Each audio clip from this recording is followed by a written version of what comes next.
Howdy folks, it's Farmer Jim here, and it's time for the big chili cook-off again. I am so excited, but as always I have to watch out for that Nellie Tinkle who's going for the blue ribbon. This year she says she's gonna make a mint chocolate chip chili. Holy cow, Nellie. Well, I'm gonna beat you. I'm making a Bloody Mary chili. Things are gonna be merry in Farmer Jim's house. This year I'm hosting the chili cook-off. It's part of a big collaboration. You'll see all these chili all-stars by checking out the hashtag Chili Day 2023. What will everyone be making? You gotta see. Grab a large pot and some Bloody Mary mix and vodka. We're having chili. Start cooking some oil, and then you need to add 2 stalks of chopped celery and a chopped onion. Cook that up till it's nice and soft. Time to add some minced garlic. Then we need a couple pounds of ground beef. Right inside. Now it's time to add some spice. We need a couple teaspoons of cumin,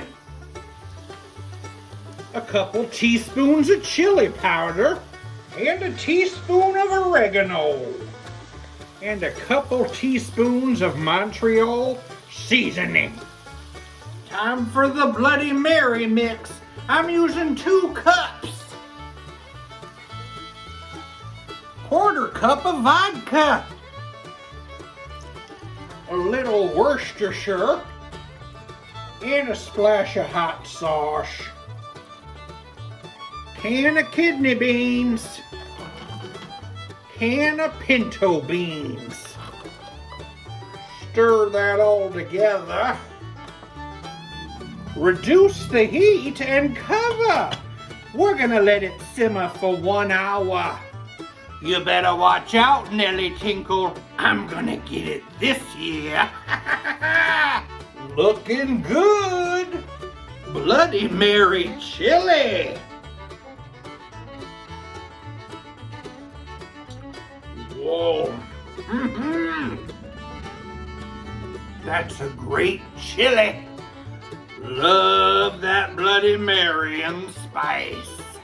Thanks for watching. Make sure to check my hashtag out as well. Hashtag Chili Day 2023. Think I'm gonna win this blue ribbon. Cheers! Why do birds like to fly over a chili cook-off? There's always a strong tailwind.